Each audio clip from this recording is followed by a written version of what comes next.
Welcome to the CBS Radio Mystery Theater Archives, the only YouTube channel which has the original classic episodes of the CBS Radio Mystery Theater in order with no ads. Thank you for listening, and now, enjoy the show.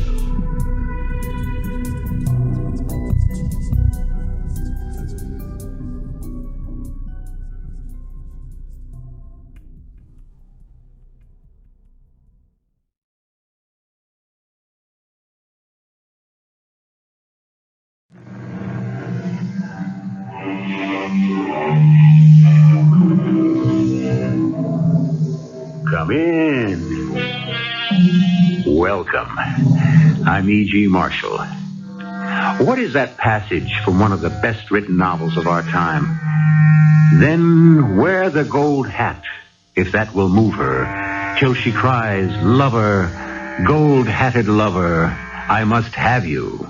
Yes, the gold hat, the golden lover, the man of gold. Gold, gold, purest gold. With gold, a man can drive the world. Any sort of man at all. A saint, a sinner, a wise man, a madman. It doesn't matter who you are, what you are, as long as you show us the color of your money. I'm sorry, Mrs. Payne. He's dead. No. He was shot because he was having an affair with a nightclub singer. She was supposed to be a girlfriend of some racketeer. That's impossible. Are you saying your husband wouldn't have an affair? How could he have an affair with a girl who sings in a nightclub? My husband he was an atomic scientist.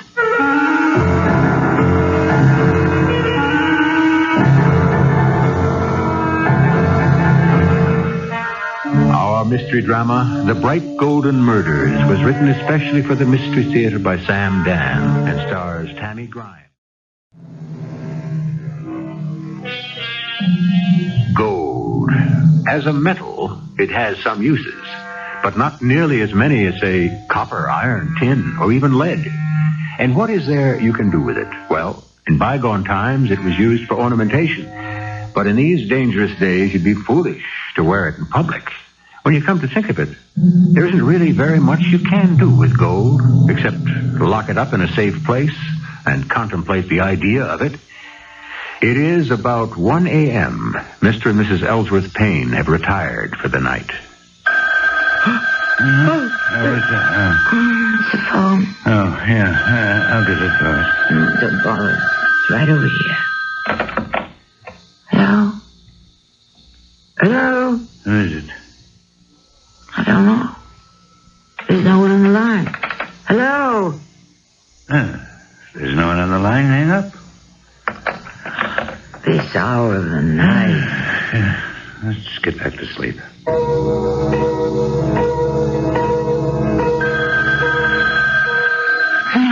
No one. All right. Let me answer it. Just hand over the phone, huh? Hello? Yes? Who? Oh. Now? Where? Okay. Who is that? Brand new client. What's his name? Oh, it's very hush-hush at this point. Even for me? Where are you going? I have to get dressed. Why? He wants to see me. Does he know what time it is? Sure. I have a right to know. Well, I'll tell you as soon as I'm able. You can't talk like that to me, Ellsworth. Doris, I have a secret here. If it were mine, it would be yours. But it also belongs to somebody else. And just this minute, he hasn't given me the liberty to divulge it to anyone. Why didn't you admit you got a girlfriend? Oh, come now, Doris. She phones, and if I answer, she hangs up. She calls again, you answer. She says, darling, I must see you at once. So you feed me this line about a client. You don't believe that now, do you? Where else can you be going after midnight? Unless it's to see some woman. I hardly have time to see you. What with the new acquisition and the refinancing of the company, when do I have a minute with you? Maybe that's why you have to have somebody new and exciting. Have a little faith in me, hmm?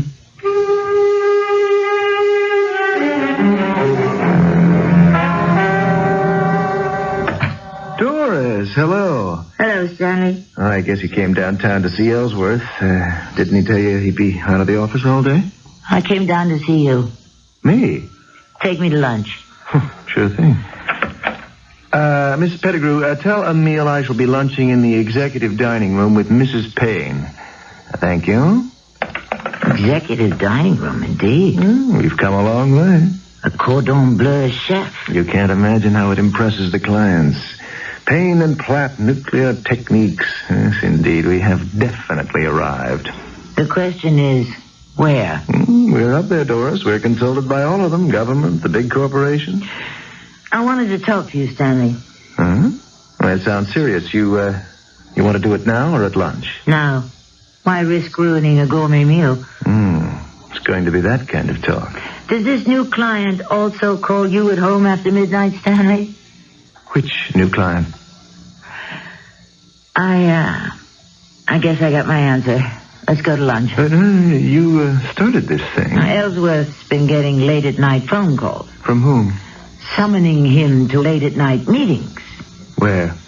I thought you might be able to tell me. Well, I'm afraid not.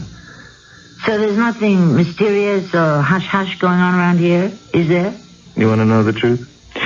We make a federal case for security and all that nonsense, but the stuff we deal in, well, I don't think there are 150 people in the whole world who could understand it.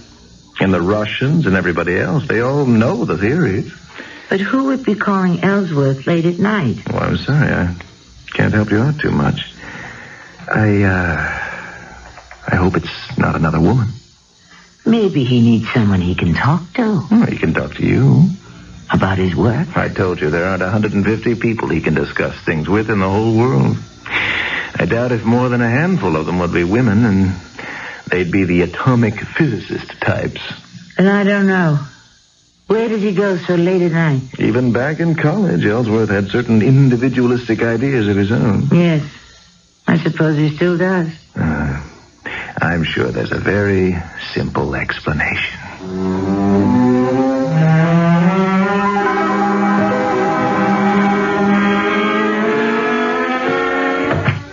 Ellsworth?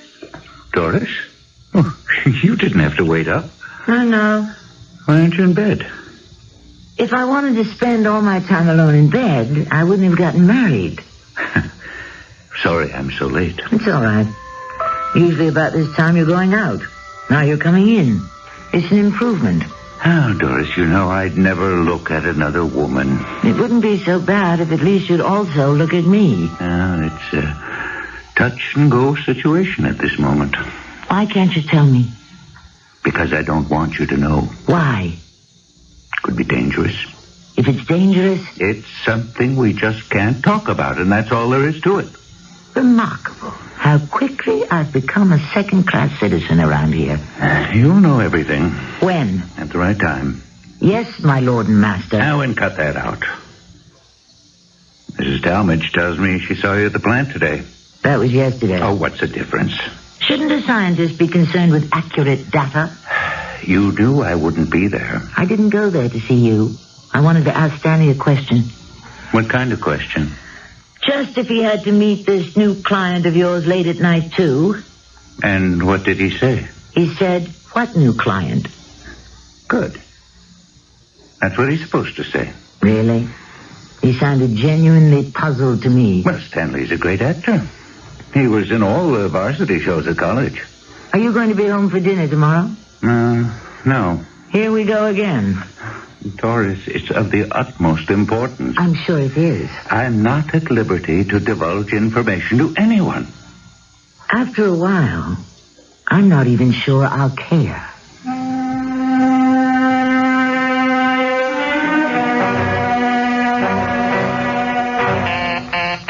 Huh? Oh, all right.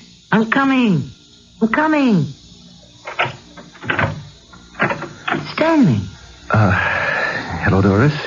Come in. Yes, thank you. Stanley, Something's wrong. Doris.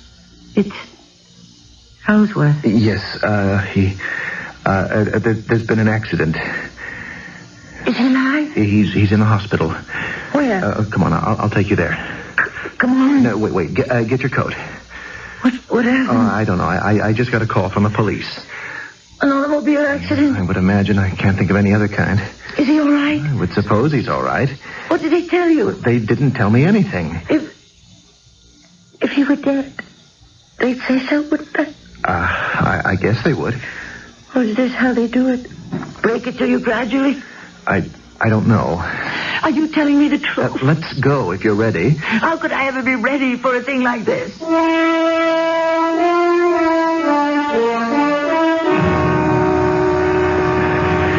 It's, down here. 287. This is the room. You Mrs. Ellsworth Payne? I'm Lieutenant Klein, police. Yes, Lieutenant. Mrs. Payne, I'm afraid I have to tell you that... He's dead. Yes. Oh. Doris. It's all right, Stanley. No, it isn't all right. Tell me, Lieutenant.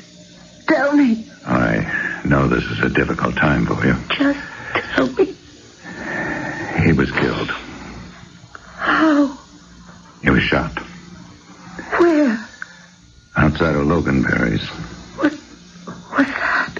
A nightclub. Oh. Why? Well, we're not sure. But you have an idea? Yes, but... You might as well tell me everything right now.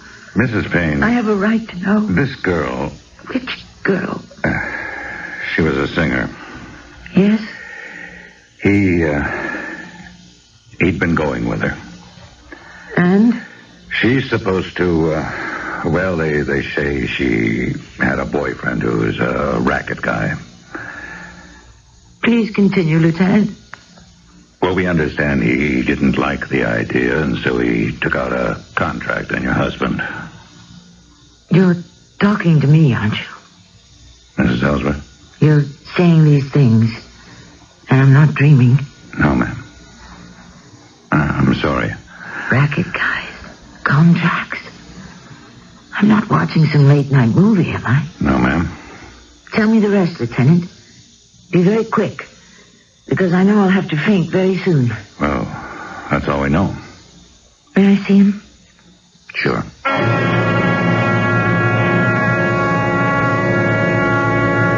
At least you're a very wealthy widow, Doris. Yes, I suppose.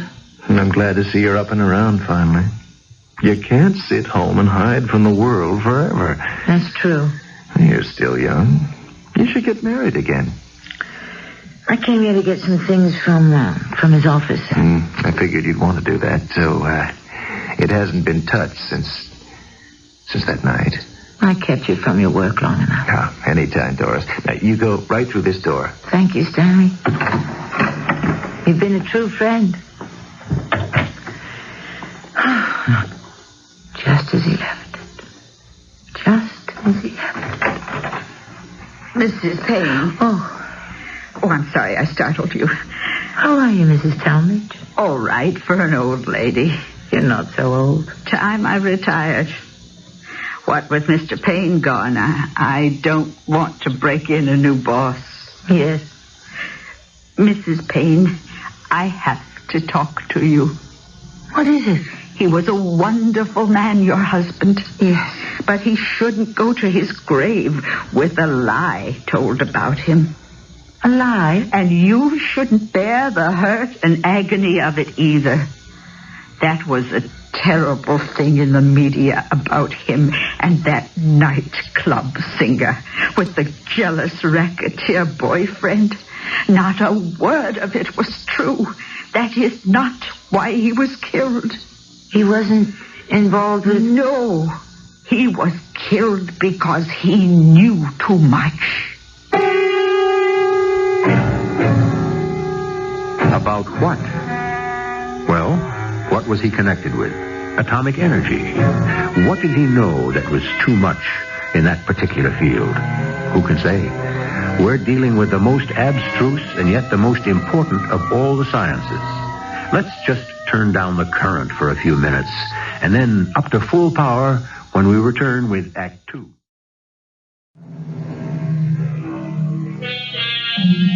Drama will pop up in the most unexpected places. Your husband is a new... so highly technical that less than 150 people in the whole world can understand them. Suddenly, it is revealed that he has a whole other life. He was the lover of a nightclub singer and is assassinated by her jealous gangster boyfriend. Then you're told that the story is just a blind. The real story is something else entirely. About what did he know too much, Mrs. Talmadge? He was about to step on some powerful toes. Whose? I don't know. Then what are you trying to tell me? Oh, just believe me. I was aware of things going on. I knew that he had done something so revolutionary. I mean, well, it was incredible. But what was it? You're not going to believe it, but it's true. I was able to piece it together from random bits of conversation that he'd be having with various mysterious people on the telephone. He received mysterious telephone calls? Oh, yes, all the time, just before he died. It had to do with what he was working on. He had found a way to turn base metals into gold. What did you say? Yes, he could turn lead into gold, iron into gold, any cheap, plentiful metal into gold. Oh, no. No. Oh, you think I'm crazy? That's the old fable about the alchemists. My dear Mrs. Payne, scientifically they were right. They didn't have the technology to do it. But now you can transmute one metal into another. What do you think happens when you have an atomic explosion? But how did... Theoretically, no one denies it's impossible anymore. Just fabulously expensive. He was perfecting a way to do it cheaply. That's why he was killed. By whom? By powerful interests. He would destroy the value of gold. Yes, well, it's been good talking to you, Mrs. Talmadge. Please, don't dismiss me as a senile old crank. I know what I'm talking about. I loved your husband. He was such a wonderful man. I don't want him to be remembered as someone who was murdered because of a tawdry affair. Believe me, he was working on this. He was practically there. They had to kill him. They? There's a they, a mysterious they, and they run the world. Believe me, they killed him.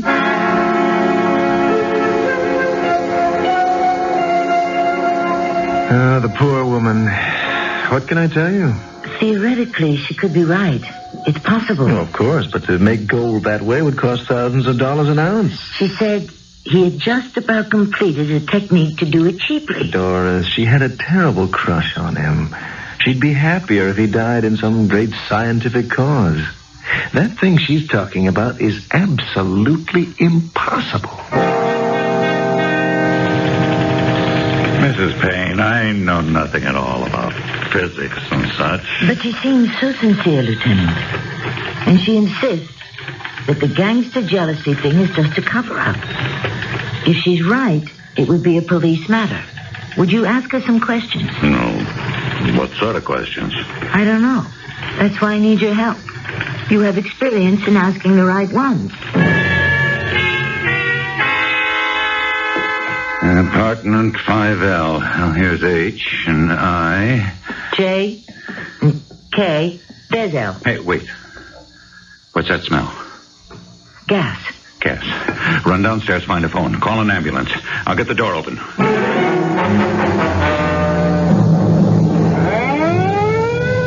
Lieutenant. She's dead. Oh. There's nothing I could do. She died before we got here. Oh. It happens with old people. You put a pot of water up to boil, fall asleep, boils over, drowns out the flame, and the gas just keeps coming. That's funny. Now that she's dead, I believe her. Yeah. But if there's anything to her story, it all dies with her. Maybe not. Perhaps I can tackle this from another angle, Lieutenant.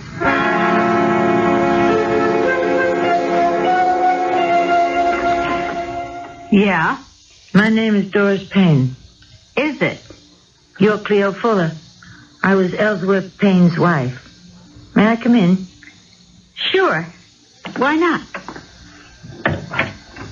Will you answer a question for me? Depends on the question. Were you having an affair with my husband? I was. I don't believe it. So? Don't believe it. It can't be true. You mean you don't want it to be true? Please, tell me. Look, sister, you got your pride. That's what you're fighting for, isn't it? No. If you don't want to believe he was having a thing with me, don't believe it. Forget it. Besides, it doesn't matter anymore. He's gone. And when a guy's gone, move along to the next one. There's something here that's more important than my vanity. I wonder what that could be. Please, tell me the truth. I told you the truth. He went for me in a big way. He was going to ditch you and move in with me. What do you think of that? It isn't true. Please, tell me the truth. Look, you're a nice woman. Take my advice. Go home. Forget it. I have to know. You don't have to know anything. The less you know, the better off you are. Now get out of here. Don't get into it any deeper. Into what? Just take off, will ya? She was terrified. I wish I knew what to tell you, Doris. There's something there, Stanley. I know it. I could see it in her eyes. There was terror. Maybe she just wanted to do something nice for you. Nice? She saw how shaky you are. She said to herself, why not give you a break? Imply that maybe your husband may have died of a worthier type of death. I'm sorry I had to put it that way. I just wish I knew what to believe. Is it so hard to believe the obvious? Maybe you're right. Maybe I'll just have to accept reality, whether I like it or not.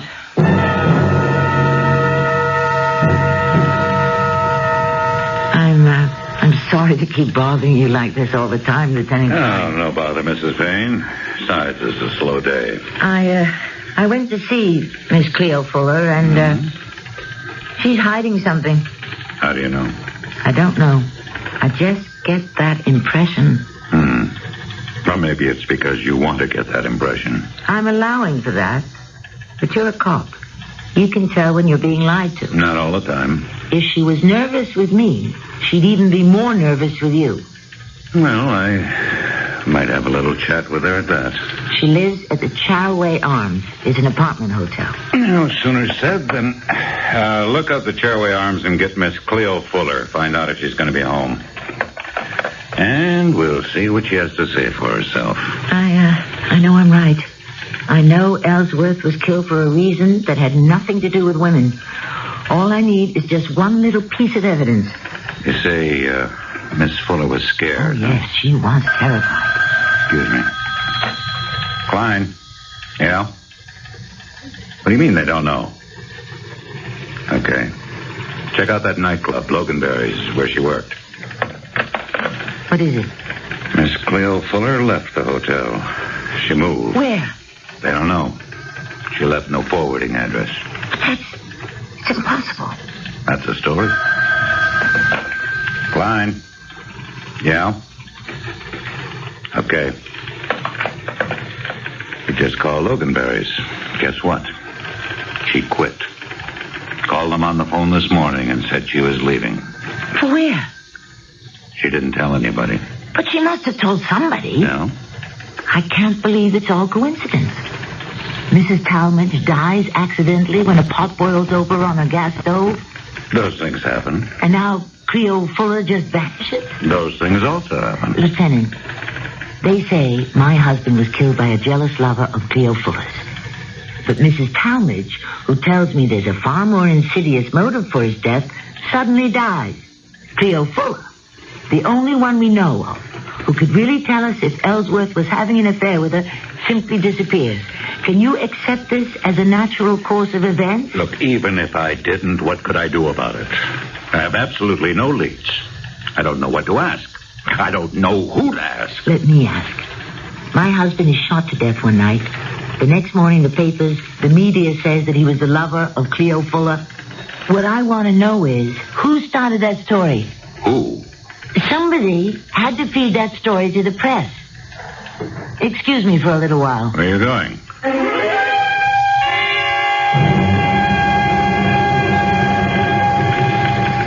I'm back, Lieutenant. What do you got there? I went to the library. I had copies made of the news stories that appeared the morning after Ellsworth was killed. They all say the same thing. Well, that's probably because it's the same story for all of them. Here it is. Scientist Lane. Ellsworth Payne, noted physicist and partner in the important nuclear research firm of Payne and Platt, was shot to death early this morning in front of Loganberry's, an East Side nightclub.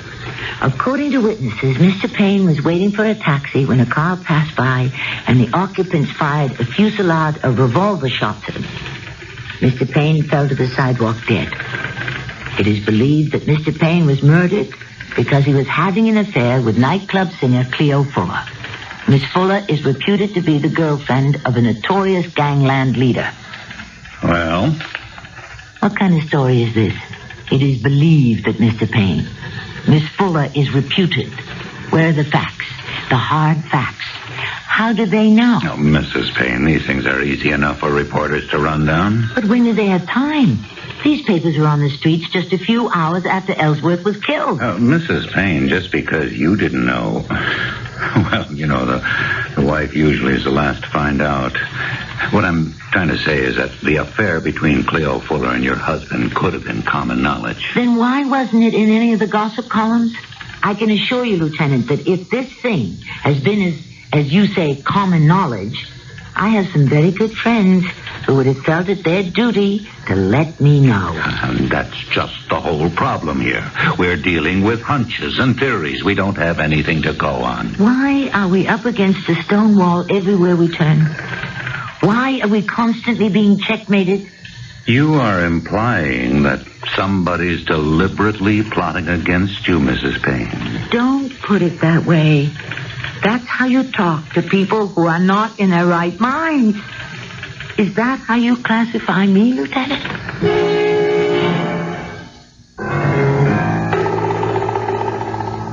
Why don't we give him a few moments to think about the answer? And we might use the time to think about it ourselves. It's possible to say a great deal for either side. If life is a journey, as the philosophers say it is, then we're always moving forward or backward, depending on your point of view. In any event, our movement is constant, and the place we have just left behind is always the past. And since we are bewildered by the present and have no guarantee of the future, the past is all we own.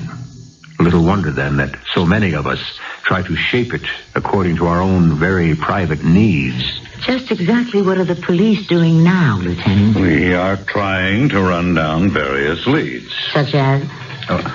These things are very complicated. Why? The story is, my husband was shot because he had made some gangster jealous. Which gangster? We don't know. Why don't we know? Because it's all rumor. You mean the media went ahead and printed and broadcast rumor? Unsupported rumor? Mrs. Payne, sometimes you just can't... You just can't what? Win.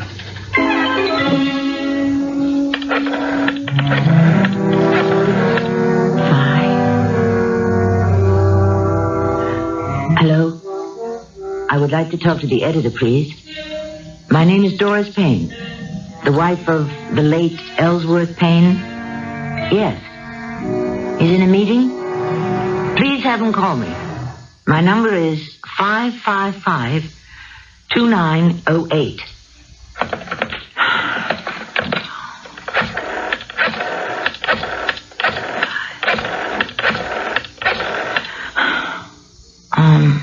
Is this the Gazette? The editor, please. In reference to those stories you printed about a man who was murdered, Ellsworth Payne. I want to talk to him about... I'm Mrs. Ellsworth Payne. Well, when will he be in? I see. Thank you.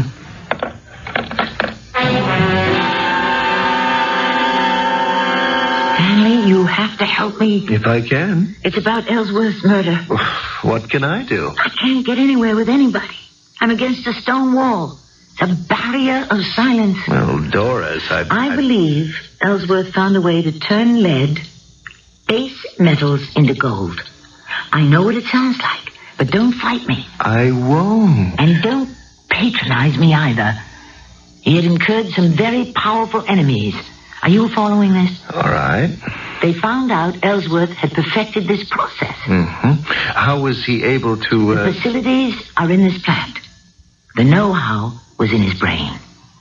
What he created could revolutionize the economy of the world.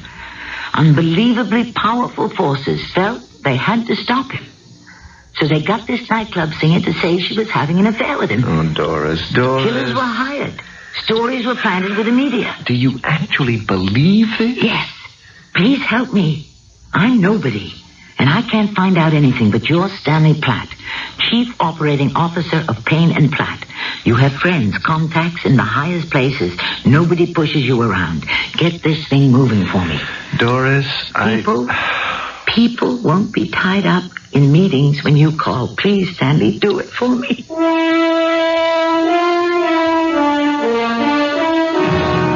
Even if he is in a meeting, Miss Powers, just tell him it's Doris Payne. I won't need more than a minute. Yes, Doris. Any results?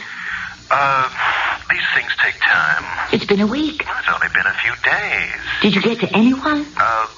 Yes. Who? Various people. What did they say? It will be, looked into. And? And they'll let me know. You'll call me as soon as something develops? Absolutely, Doris.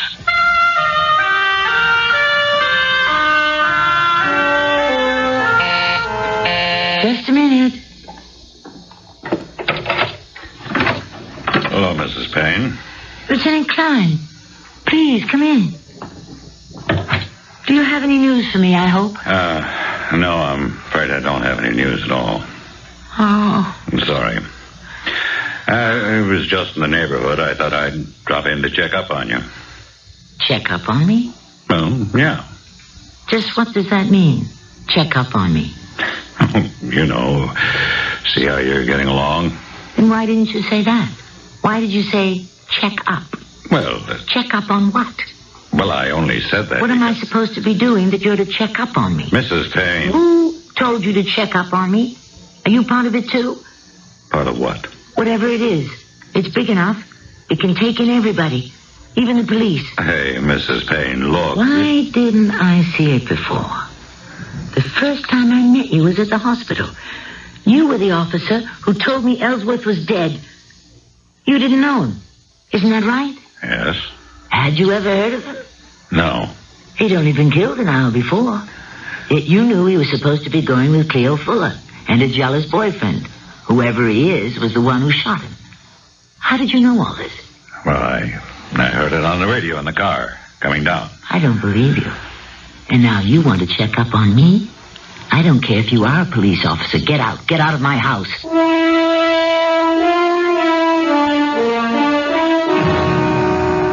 Doris, why did you blow up at that detective?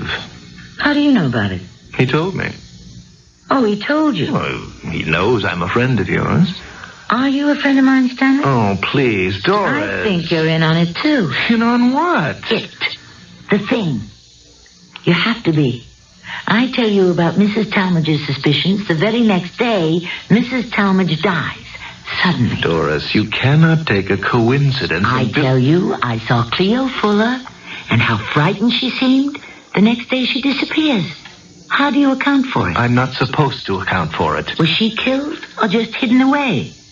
You're part of them, Stanley. Who? They. That small group known as they. They own everything. They control everything. Doris, you don't know what you're saying. You and Ellsworth were in it together. Ellsworth, he always trusted you, made you part of everything. You both worked on this. At night, you took turns. You were the one who would telephone late at night from here because you wanted Ellsworth to rush down and check out a reaction or whatever. Doris, do you have an idea, any idea at all of what you're saying? Oh, yes. But they got to you. And you betrayed him. You betrayed your best friend. You sold him out. Doris, you look at yourself. You listen to yourself.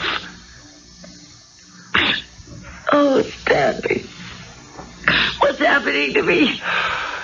You need help. I mean, is it me? Am I talking, saying those things? Oh, Stanley. What's going to become of me?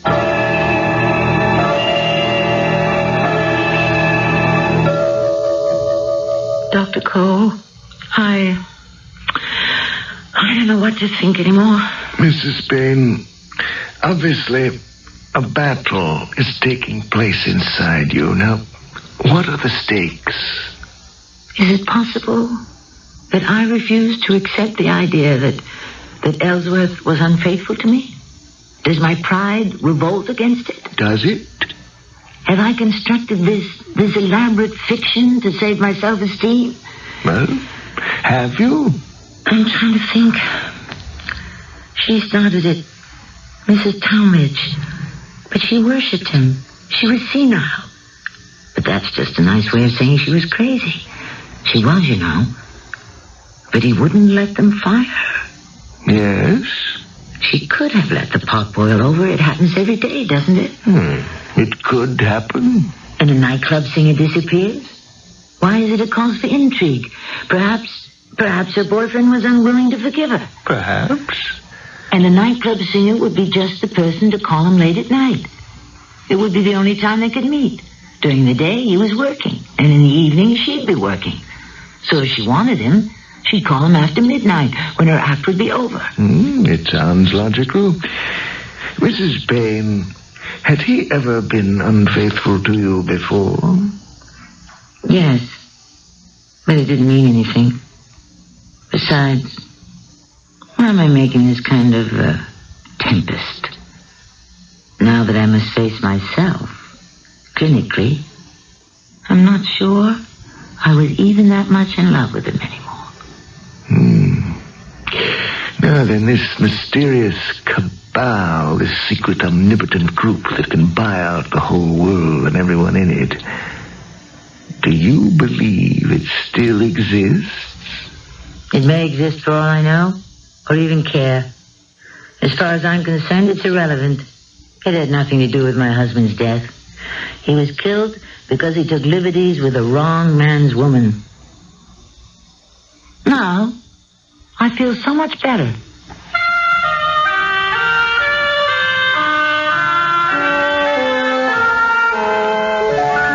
Come in, Stanley.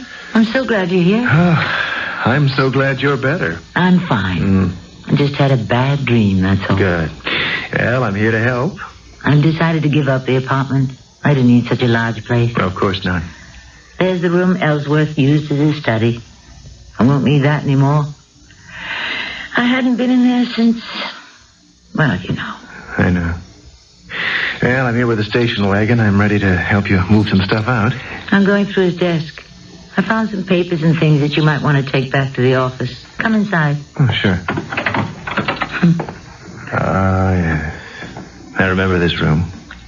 Ellsworth and I used to have so many conferences in here. I used to bring in the coffee. We were such close friends. Can you ever forgive me, Stanley?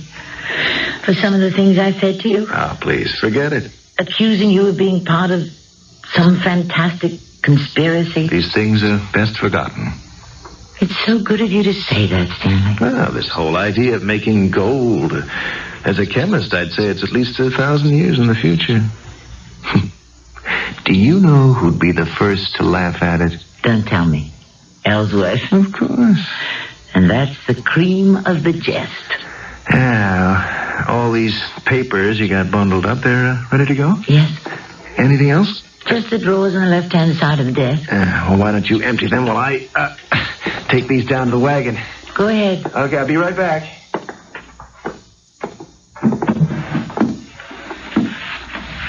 Well, these don't look too important. Now, what's in this envelope?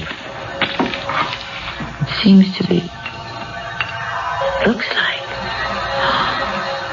Wyatt. A piece of... What does the note say? Stanley, we're on the right track. It works. As you can see by the sample, I finally put it all together. Now, let's keep it quiet. Careful. It's gold. Gold. He did it. He made gold. There very much more, Doris? Just a minute. I'm looking. Well, I got plenty of room in the wagon. No, there's nothing else that would be of interest to the business. Just some personal stuff of his. I'll get rid of it. Doris, are you all right? Why? Why shouldn't I be all right? Well, you appear to be a little flushed. It's warm in here. The room's been shut up for so long. You had me worried for a minute. Worried? Lately, until just recently, you hadn't been behaving in a rational way. I was afraid. No, Stanley, don't be afraid. I'm over it. Absolutely and completely over it. There's only one way to live, and that's rationally. I must say, you've always been a sensible girl. Yes. And I intend to keep on being a sensible girl. After all, why rock the boat? All you can do is get seasick. That's the philosophy of life. Rock the boat and get seasick. Stick your neck out and you risk losing your head. Of course, if everyone were like that, the world might never get anywhere. But there are many people who would be just as happy to stand pat. Not me. I shall return shortly.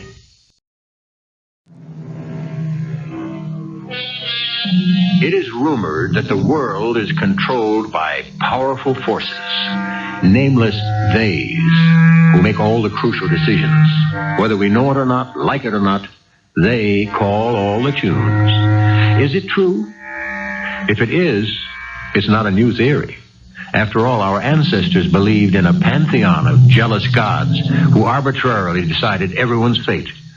Today, those gods have become unknown theys. But instead of being immortal, they're human beings like ourselves. Does this make them better than the ancient gods? Worse? About the same? Our cast included Tami Grimes, Russell Horton, Martha Greenhouse, and Ray Owens. The entire production was under the direction of Hyman Brown. I hope you enjoyed this episode of CBS Radio Mystery Theater. If you've enjoyed this and want to hear more, please subscribe to this channel. You can also visit my other YouTube channel by searching Mr. Brian McCarthy in the YouTube search bar.